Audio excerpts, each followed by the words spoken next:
Hi, isa na namang video upang pag-usapan natin pinagkaiba ng nang na NG at nang na NANG. So, sinuggest to ng girlfriend ko, so gawan natin ng video. So, ilalagay ko na rin hashtag halalan 2028 para sana i-save at repost nyo din itong video na to para naman pagdating ng 2028 ay muling mag-circulate tong video na to. Okay, start na rin to ng ating voters education campaign. So, ang katagan natin ng 3-word sentence natin ay bumoto ng tama o bumoto ng tama. So, alin ang grammatically correct?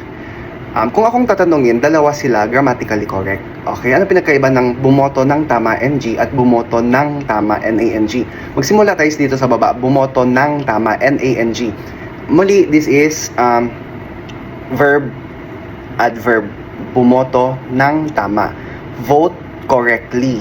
Okay, yun yung purpose ni ng NANG. Bumoto ng tama. Vote correctly. Okay? Yun. Yun yung NANG, adverb. Ngayon, ano naman bumoto ng tama? Teka, bakit NG?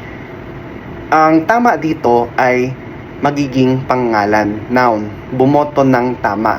Tamang kandidato, tamang track record, tamang campaign platforms, campaign track record, di ba? Makikita naman natin, mag-research natin sa internet ang track record at mga kilos, ugali, ang ano nang nagawa ni politician. Syempre, ano yung kanyang mga stand sa iba't ibang issues. So, bumoto ng tama. Okay? Nang here, ng tama. Yung tama here becomes the noun. Tamang tao, tamang kandidato. Para sa kinabukasan natin sa Pilipinas, utang na loob, bumoto tayo ng tama at bumoto ng tama. Yan lang. Maraming salamat sa patuloy na pag-init ng ating kalikasan. Daigdig, huwag kalimutan gamitin pa rin na EcoShot Ocean Hero.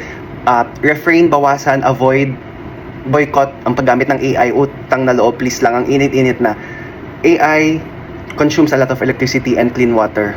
Yun lang. Avoid. Gamitin lang sa EcoShot Ocean Hero. Maraming salamat. Bumoto ng tama.